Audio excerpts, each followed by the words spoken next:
Yo, no cap. Today we're decoding bet, slay, ghosted, and stan. These Gen Z words, way older than you think. Dead ass.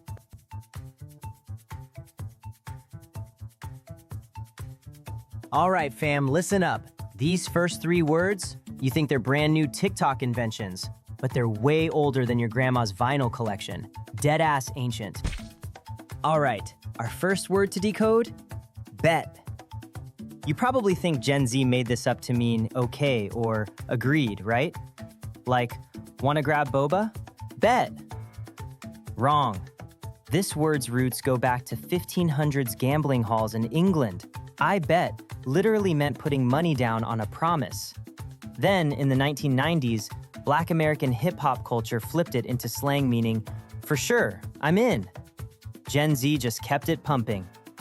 But speaking of Black culture giving us straight fire vocab, wait till you hear where slay came from. Slay. You hear it every day on TikTok. She slayed that fit.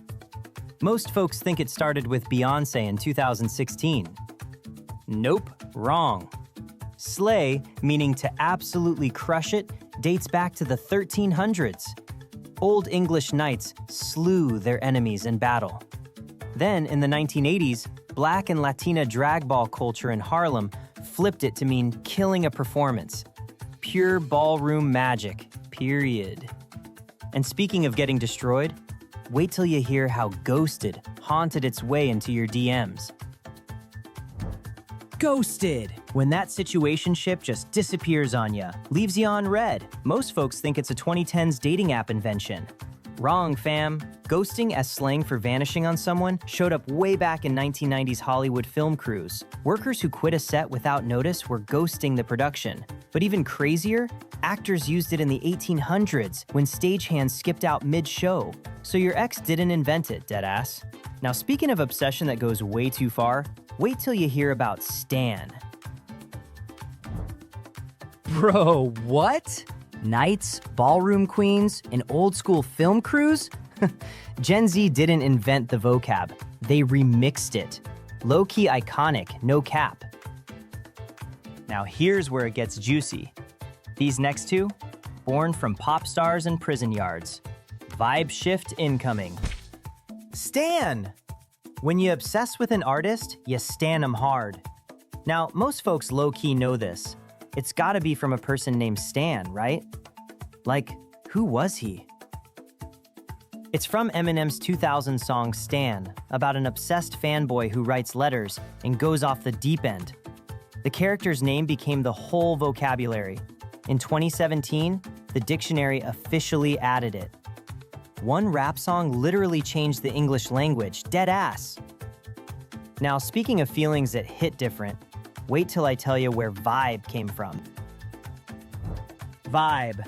I'm vibing. Good vibes only. Vibe check.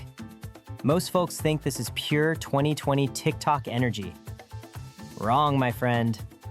Vibe is short for vibration, and it blew up in the 1960s hippie counterculture. Beach Boys dropped Good Vibrations in 1966, and the word stuck like glue. But the deepest root? 1700s physics, where vibrations meant invisible energy waves. So when you catch a vibe, you're literally doing 18th century science, period. Now speaking of energy that hits different, wait till you hear fire. Bruh, Eminem literally changed the dictionary. And vibes are just hippie physics? Y'all, this episode is straight fire, no cap. Okay, fam, these next two words, high-key the most misunderstood on the whole internet. One came from a 1900s magic trick, the other from a sailor's chant. Stay locked in. Fire! That outfit is fire! This song is fire! Means absolutely amazing. Most folks think this is brand new Gen Z energy. Wrong. Fire meaning excellent goes back to 1990s hip-hop. Lil Wayne, Hot Boys, all rapping about straight fire bars. But the deepest root? 1500s English, where a fiery performance meant passionate, intense, full of energy. Shakespeare low-key was calling his plays fire 400 years ago. Dead ass.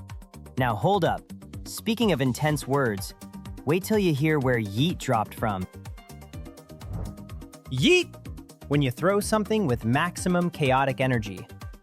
Most folks think it started as a 2014 Vine joke. Half right. But the word itself? YEET echoes an old Scottish word yet, meaning to throw or hurl, dating back to the 1500s. Then in 2014, a teenager named Lil Meatball did a dance called the YEET, and Vine made it viral. Coincidence? Maybe. Linguists low-key lose their minds over this one, period. Speaking of words you scream, wait till you hear no cap. Scottish farmers were yeeting stuff in the 1500s? Yo, my brain is melting. One more word incoming, and it's the GOAT. All right, final word, fam, and it's the one everybody uses, but nobody knows where it came from. Lock in. BUSSIN means food is so good, it's bursting with flavor. Most folks think TikTok invented this around 2020 with all the food review videos. Like, when Granny's mac and cheese hits different, that's bussin'. Wrong origin, fam. Bussin' comes straight from African American vernacular English, used for decades to mean something amazing or overflowing. And dig this, the root goes back to Old English burst, meaning to break open from being too full. So when you say a plate is bussin', you're literally saying it's bursting at the seams with flavor. Deadass poetic. Words be wild, period. Quick round, fam. Bussin', Black Twitter slang for incredibly delicious food, exploded in 2020 TikTok cooking videos. Sus, short for suspicious, but it actually dates back to 1900s British prison slang for shady characters. Lit, meaning excellent, comes straight from 1910s jazz slang for being tipsy and feeling great. Bougie, from the 1800s French word bourgeoisie, meaning fancy middle-class folks who acted way too sophisticated. And finally, salty, 1800s American sailor slang for bitter old seamen, somehow morphed into meaning annoyed and petty. Yo, that's a whole dictionary of fire, period. Yo fam, every Gen Z word came from somewhere wild. Pirates, knights, hippies. Language be vibing through centuries, deadass. Stay curious. Yo, hold up. If this was fire, smash that next video. We got more straight bussin' etymology coming at ya. Stay slaying, fam.